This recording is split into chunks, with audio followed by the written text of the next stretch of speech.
Clip number 1392۔ اس clip میں آپ قرآن پاک کی سورہ شورا کی آیت نمبر 36 سے 37 تک کی تلاوت، ترجمہ قرآن اور تفسیر قرآن صراط الجنان سماعت فرمائیں گے۔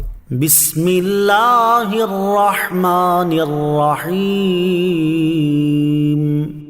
ترجمہ، اللہ کے نام سے شروع جو نہایت مہربان رحمت والا ہے۔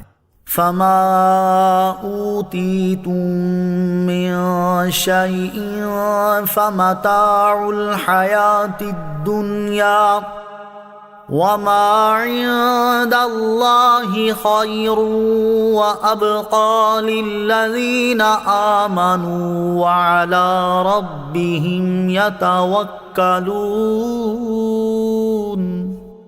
ترجمہ، تو اے لوگو، تمہیں جو کچھ دیا گیا ہے وہ دنیاوی زندگی کا ساز و سامان ہے، اور وہ جو اللہ تعالیٰ کے پاس ہے وہ ایمان والوں اور اپنے رب پر بھروسہ کرنے والوں کے لیے بہتر اور زیادہ باقی رہنے والا ہے۔ فما اوتیتم من شیء، تو تمہیں جو کچھ دیا گیا ہے۔ اس آیت کا شان نزول یہ ہے کہ حضرت ابوبکر صدیق رضی اللہ تعالیٰ عنہ نے اپنا سارا مال اللہ تعالیٰ کی راہ میں صدقہ کر دیا۔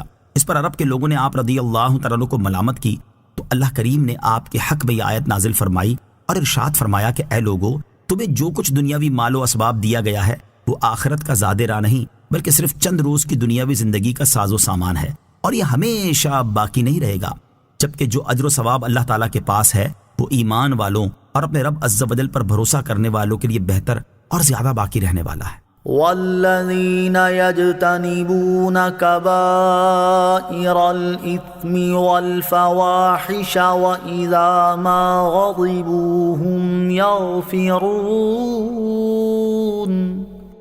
ترجمہ، اور ان کے لیے جو بڑے بڑے گناہوں اور بے حیائی کے کاموں سے اجتناب کرتے ہیں اور جب انہیں غصہ آئے تو معاف کر دیتے ہیں۔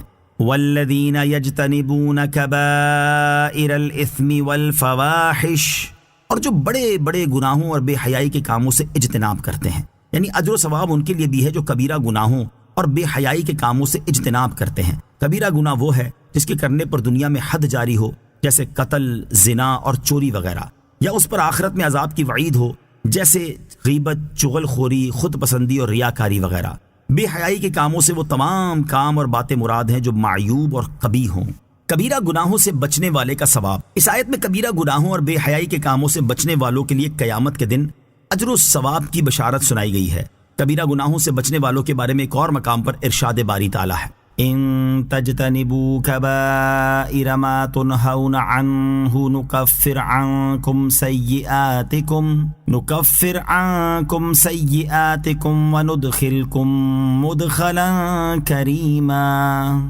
ترجمہ، اگر کبیرہ گناہوں سے بچتے رہو جن سے تمہیں منع کیا جاتا ہے تو ہم تمہارے دوسرے گناہ بخش دیں گے اور تمہیں عزت کی جگہ داخل کریں گے۔ اور حضرت ابو ایوب انصاری رضی اللہ تعالی عنہ سے روایت ہے کہ تاجدار رسالت صلی اللہ تعالی علیہ وسلم نے ارشاد فرمایا، جس نے اللہ تعالیٰ کی عبادت کی اور اس کے ساتھ کسی کو شریک نہ ٹھہرایا، نماز قائم کی، زکوٰۃ ادا کی، رمضان کے روزے رکھے اور کبیرہ گناہوں سے بچتا رہا تو اس کے لیے جنت ہے۔ ایک شخص نے عرض کی، یا رسول اللہ صلی اللہ تعالی علیہ وسلم، کبیرہ گناہ کیا ہیں؟ نبی اکرم صلی اللہ تعالی علیہ وسلم نے ارشاد فرمایا، اللہ تعالیٰ کے ساتھ شرک کرنا، کسی مسلمان کو ناحق قتل کرنا، اور کفار سے جنگ کے دن میدان سے فرار ہونا۔ اور بے حیائی کے کاموں سے بچنے والوں کے بارے میں ایک اور مقام پر اللہ کریم ارشاد فرماتا ہے، الذین یجتنبون کبائر الاثم والفواحش الا اللمم ان ربک واسع المغفرہ۔ ترجمہ، وہ جو بڑے گناہوں اور بے حیائیوں سے بچتے ہیں مگر اتنا کہ گناہ کے پاس گئے اور رک گئے، بے شک تمہارے رب کی مغفرت وسیع ہے۔ اور حضرت سہل بن سعد سعدی رضی اللہ تعالی عنہ سے روایت ہے، اور یہ بخاری شریف کی حدیث ہے، کہ نبی کریم صلی اللہ تعالی علیہ وسلم نے ارشاد فرمایا، جو مجھے اس چیز کی ضمانت دے جو دونوں ٹانگوں کے درمیان ہے یعنی شرمگاہ، اور جو دونوں جبڑوں کے درمیان ہے یعنی زبان، تو میں اسے جنت کی ضمانت دیتا ہوں۔ اللہ کریم ہمیں کبیرہ گناہوں اور بے حیائی کے کاموں سے بچنے کی توفیق عطا فرمائے، آمین۔ نوٹ: کبیرہ گناہوں سے متعلق مزید معلومات حاصل کرنے کے لیے سورہ نساء آیت نمبر 31 کے تحت تفسیر ملاحظہ فرمائیں، اور تفسیری معلومات حاصل کرنے کے لیے کتاب الزواجر لاقتراف الکبائر کا مطالعہ فرمائیں۔ وَإِذَا مَا غَضِبُوا هُمْ يَغْفِرُونَ، اور جب انہیں غصہ آئے تو معاف کر دیتے ہیں۔ اس آیت میں کسی پر غصہ آنے کی صورت میں معاف کر دینے والے کو بھی اجر و ثواب کی بشارت دی گئی ہے۔ علامہ احمد ساوی رحمۃ اللہ تعالی فرماتے ہیں، اس آیت کا معنی یہ ہے کہ جب غصہ آئے تو اس وقت درگزر کرنا اور بردباری کا مظاہرہ کرنا اخلاقی اچھائیوں میں سے ہے، لیکن اس میں شرط یہ ہے کہ درگزر کرنے سے کسی واجب میں خلل واقع نہ ہو، اور اگر کسی واجب میں خلل واقع ہو تو غضب کا اظہار کرنا ضروری ہے۔